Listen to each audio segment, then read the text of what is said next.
Hello à tous, hello à toutes. Alors petite vidéo un peu pour vous parler de tout ce qui est chute à répétition, voire échec, échec au permis tout simplement, surtout pour le permis A2. Parce que c'est vrai que la passerelle, hormis si vous êtes vraiment le plus mauvais du monde, normalement ça devrait passer. Logiquement, c'est même pas logique, après chacun peut chuter n'importe où, n'importe comment, n'importe quand. Mais en règle générale, les chutes au permis moto, le permis A2, c'est lors du plateau. Alors il y a plusieurs situations, lors des demi-tours, lors du lent, lors du slalom, lors du freinage d'urgence, de l'évitement, de l'arrêt de précision en fin de... quand vous avez terminé tout simplement votre parcours. Voilà, plein de moments où vous pouvez chuter, et même d'autres d'ailleurs tout de suite dès que vous partez, ou même lors de la poussette, vous pouvez très bien chuter. Une chute, plusieurs chutes, c'est pas synonyme de vous y arriverez jamais, vous êtes mauvais, vous êtes nul, vous en prenez à vous-même. En fait, ce qui est important, c'est la rigueur, l'expérience, le faire et le refaire, et comprendre pourquoi ça marche pas et pourquoi quand vous y arrivez, pourquoi ça marche. Alors il y a des possibilités de y arriver en mode coup de chance. J'ai réussi avec une technique de merde, mais j'ai réussi genre en mode c'était un vrai coup de chance. Là forcément vous le savez au fond de vous, hein. Vous le savez que c'est pas que vous l'avez pas réussi de manière, on va dire, dans les règles de l'art. Parce que moi, je vais vous dire, moi, mon permis A2, je l'ai absolument pas eu dans les règles de l'art. J'ai respecté les règles. Les règles, c'est simplement quand tu fais le demi-tour, tu déplaces pas les lignes, tu restes sur ta moto. En fait, je crois que c'est la seule règle quand tu fais les demi-tours, par exemple, c'est de ne pas dépasser la ligne. Il n'y a pas d'autre règle, il n'y a pas de règle genre faut que vous respectez une technique précise ou je ne sais quoi. Non, tant que vous tombez pas, vous ne chutez pas et que vous ne dépassez pas la ligne, vous y arrivez. Alors moi je peux te dire que le jour du plateau, de l'examen final du plateau, j'ai vraiment absolument été une brêle du début jusqu'à la fin en matière de position sur la moto, en matière de trajectoire, de tout ce que tu veux. Mais écoute, je l'ai eu du premier coup parce que j'ai réussi à faire mes demi-tours, je n'ai pas chuté, j'ai dû poser 2 voire 3 pieds.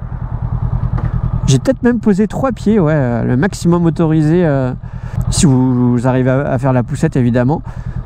Le maximum autorisé lors de l'examen du plateau. Mais bon, là je vous parle forcément des chutes et des échecs pendant l'examen, mais là je vous parle évidemment des chutes, des échecs pendant l'examen, mais aussi pendant vos heures, parce que forcément si vous chutez quasiment à chaque cours, je doute que le moniteur va vous dire bon vas-y, passe l'examen, je te fais passer l'examen. Le taux de réussite c'est quand même assez important pour eux. En soi, ouais, tu peux, voilà, je te parle pour tout type de situation.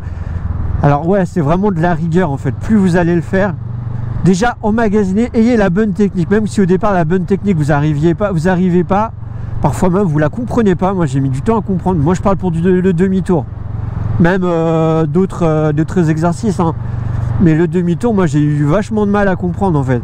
Mais je suis pas le seul, j'en suis sûr, et vous n'êtes pas les seuls à galérer en fait dans toute situation. Moi personnellement, j'ai passé quasiment tout mon permis A2 sous la pluie, sur un plateau dégueulasse en matière de béton, en matière de... Franchement, il était dégueulasse. L'adhérence, elle était vraiment moyenne. Lors des slaloms, c'est simple, lors des slaloms, vous savez, après à la fin, évidemment, vous rétrogradez, vous devez ralentir pour pouvoir faire après le demi-tour en bout de piste.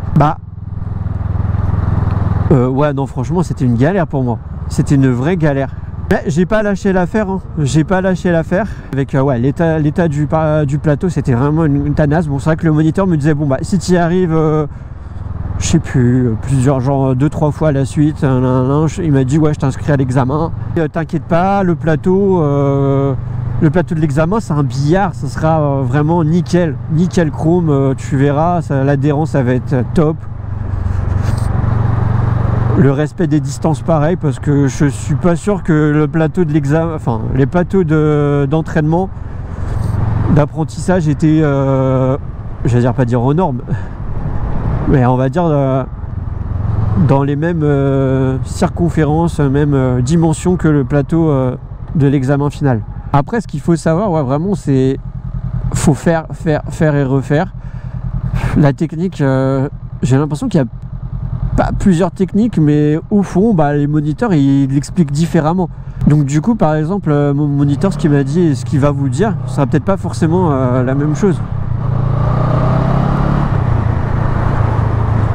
Mais au final, bah, l'idée sera la même. Il y aura toujours une histoire de position du corps sur la moto, il y aura toujours une histoire de regard, une histoire de bien doser les commandes, peut-être contrepoids, choses comme ça, mais après forcément vous allez petit à petit comprendre. C'est vrai que moi quand je le faisais sur le plateau, au départ j'y arrivais pas en fait. C'est quand je m'entraînais tout seul que j'y arrivais tout seul, je veux dire lors des cours, mais il y avait un petit moment où il me disait ouais, faites une pause. Ben, moi la pause je m'entraînais en fait. Je m'entraînais à faire les demi-tours à la suite. C'est riche d'apprentissage on va dire. Une chose qui m'a bien aidé, c'était de faire c'est pas les 8 hein. J'en vois beaucoup qui font des 8. Nous on n'a pas fait un seul 8.